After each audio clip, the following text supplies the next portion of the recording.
Sir, I just request 2 minutes of indulgence of your time of a topic which is not related to the budget. With your permission, sir, I will try to read something in Marathi. कोणते कपडे घालायचे हेच ठरवणार, काय खायचं हेच ठरवणार, कुठे जायचं कधी जायचं हेच ठरवणार, काय बोलायचं काय नाही बोलायचं हेच ठरवणार, काय शेअर करायचं काय फॉरवर्ड करायचं हेच ठरवणार. मग या हुकुमशाही म्हणायची तर आणीबाणीचा राग हे आमच्यावर काढणार, यांच्यावर टीका केली की राष्ट्रद्रोहाचा खटला टाकणार, लोकशाहीसाठी आंदोलन केलं तर आम्ही आंदोलन जीवी म्हणून हे आम्हाला हेटाळणार. लोक हो, आता तुम्ही काय करणार, श्वास कोंडलाय, अवस्था संकट आपल्या दारात येऊन वाट पाहणार, ह्यावेळीच तुम्ही विरोध करणार का उभे राहणार ह्याच्या विरोधात. Sir, I stand here and I asked for your indulgence just for 1 minute to talk something which is not related to the budget. The Honorable Finance Minister is a very dignified lady. I am a woman. We both have daughters and we are very proud. I'm sure she's very proud of her daughter and I'm also very proud of my daughter. So what has happened unfortunately in Karnataka, and my young friend I don't think is in the house right now from Karnataka, who spoke exceptionally well. I may have disagreement of views, but he did speak very well. I want to bring to the notice that there is a gentleman, can't call him gentleman, member of the MLA of BJP from Karnataka has today said, rapes increasing because of women's clothing.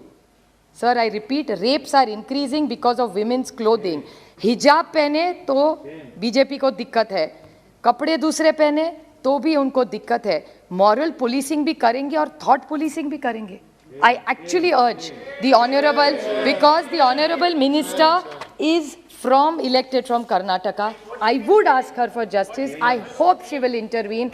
Whoever that MLA is, this must be condemned and I request this entire house. सबके घर में बीवी है, सबके घर में बच्चे हैं. We should not tolerate any such thing and unanimously this house must condemn. If any man is saying that women get raped because of their clothes, I think it's shameful, it's condemnable. We have daughters, we are very proud. Look at the example of our honorable finance minister. She wore a beautiful Sambalwari sari on the day she gave the budget. How dignified she looked from that Orissa. It was a beautiful handloom sari. We all take pride in our Indian clothing. How does it matter? We don't judge each other on clothing. As a matter of fact, I want to compliment her because they were increasing handloom to 12% GST. She brought it down to 5%. I thank you on behalf of all the weavers of this country, which I am very proud of. We are very proud of our Indian traditions. But if any man in this country is going to demean women like this, we all in one voice, all the members must raise it and say no to this, sir.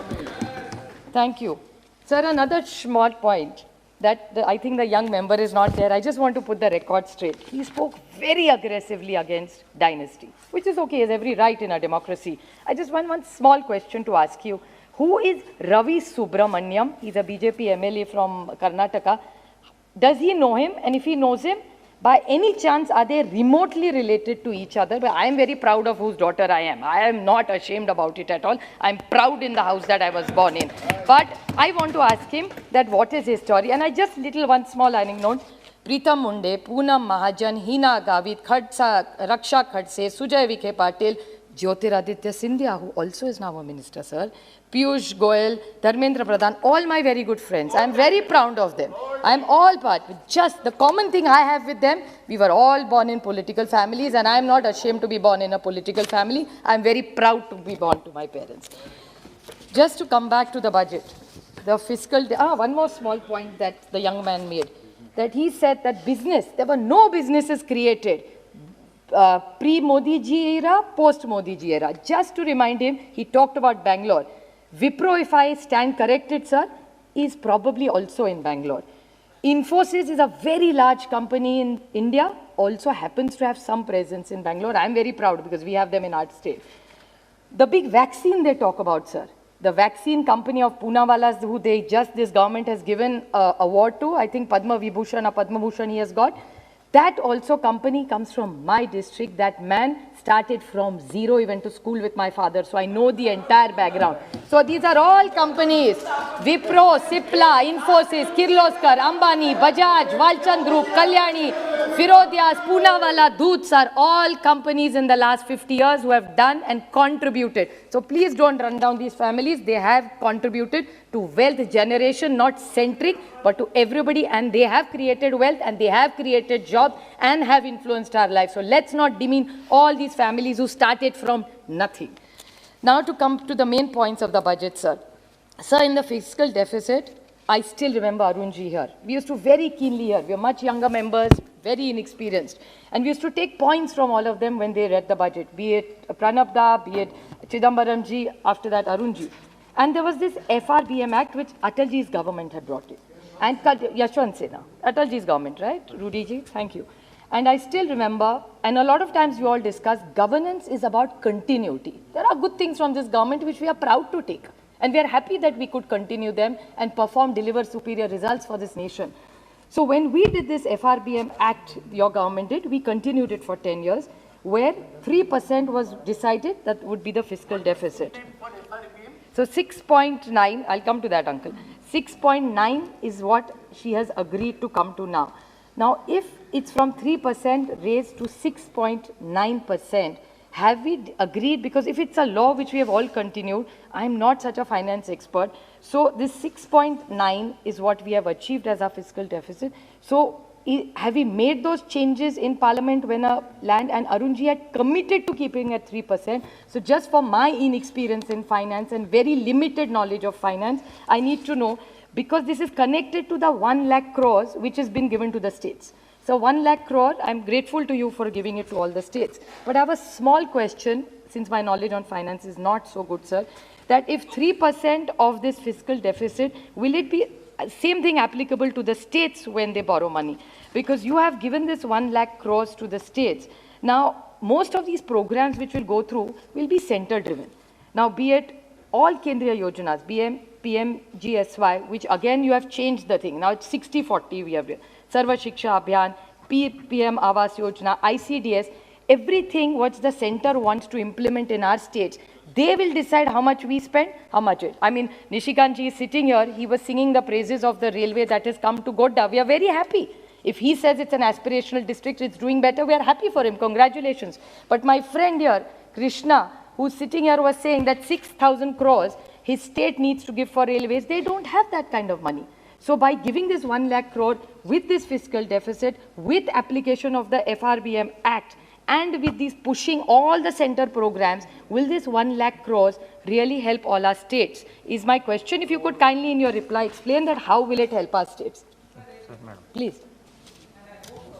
To the extent that I'm responding now, you don't cut the time given to Honorable Member Thank you. That's Supriya very Sule. kind of you, ma'am. Thank you. I will elaborate during my reply, but because it is important for a member to, and this was mentioned in the budget, but because it's important, I thought I'll intervene so that everybody else can also benefit from it.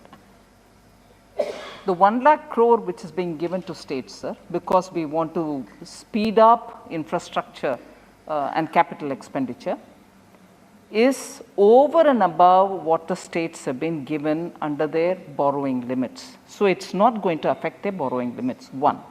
Second, there is no interest on this amount. There is no interest being charged because center is giving it, and center is giving it for 50 years. They don't have to return it till before 50 years. And if everything is fine in terms of inflation and otherwise, even otherwise, after 50 years, what would that 1 lakh be? So keep that in mind, sir. That is one thing which I want to convey through you to the honorable member. Second, when the state is being given the money, it is more with an intention that several of the projects which they would want to complete, they can use this amount in total. We are not saying we give matching grant, you give this much. This is exclusively for you to use fully. So I thought it was a way in which we are supportive of the states, and therefore we have given it. So one, it doesn't affect your FRBM. Two, it doesn't give you any interest burden.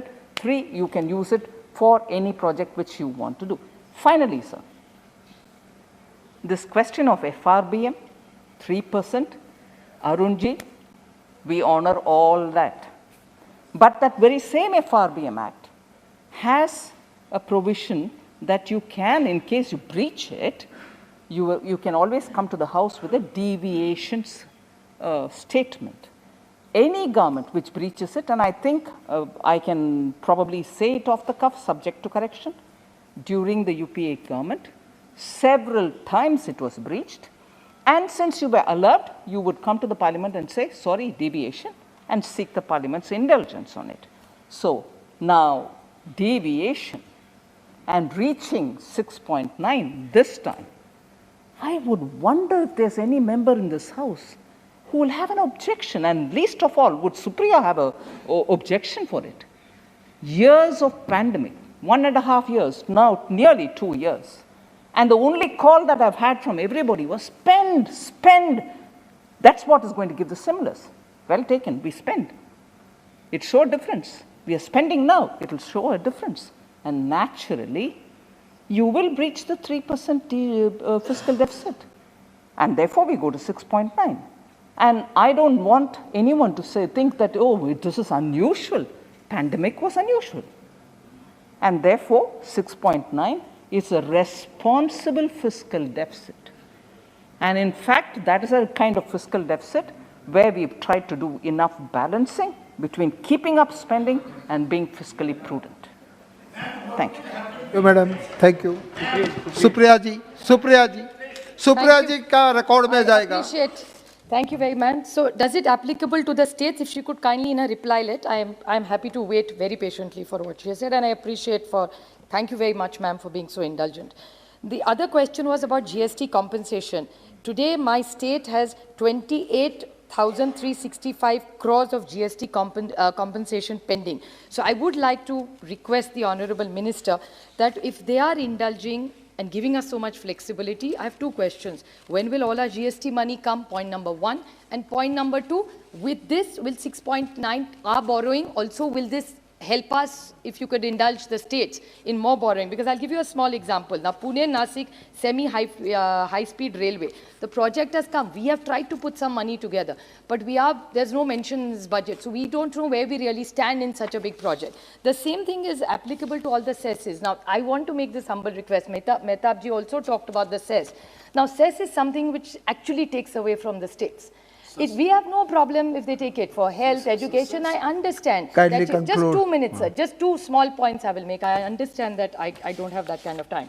But just two very small points, that if you're using health, you're taking cess for roads. Look at CRF as an example. CRF was in the railway, in the road transport ministry, which is moved now to finance, which I've really not understood why this change was made. But if this cess is collected, is it really all improved? And the CAG report, I'm not claiming, the CAG report said a lot of the cess collected is actually not used. Like if it's collected for education, it's not used for education. If it's raised for health or roads, it's not used exactly for that head, which I don't want to make an allegation against anybody. But this is mismanagement of monies. Especially, I appreciate what she's saying. It's been a misappropriation of funds. So I'm not making an allegation, Nirmala ji, please don't get me wrong. But I just need to know, because we are in a pandemic and states are under a lot of pressure. And last one small point, I'll keep the rest points for my next speech, madam.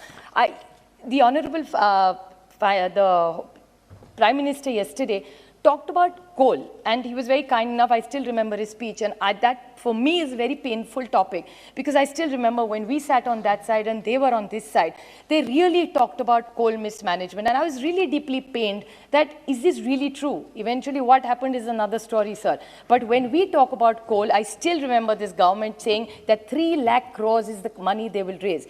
I corrected stand. Yesterday, the Honorable Prime Minister, in his speech in Rajya Sabha, said that in all the coal, I would have actually spoken in detail, but I'll just make it as small and crisp as I can. They said that they have managed to raise only 14,000. Now, where is 3 lakhs? Where is 14,000? My number could be even wrong. But they've not been able to manage, they've not been able to generate the kind of money in coal auctioning when they are. So when we did it, it was considered as corruption. When you do it and don't get the money, it's okay, which is slightly unfair. So I think we're all for transparent and fair system. There is much more I wanted to actually speak beyond coal about smart cities. So much money is in touch, but maybe I can. Thank you very much. Thank you. But I appreciate her efforts during the pandemic. All I'm requesting her is the states are all, I don't use the word broke, but under a lot of financial stress. We need the big brother to support us. Thank you. We are Thank you willing very to much. walk an extra mile. I hope you walk an extra mile so that we grow India together. Thank you. Thank you very much. ABP माझा, उघडा डोळे बघा NEET.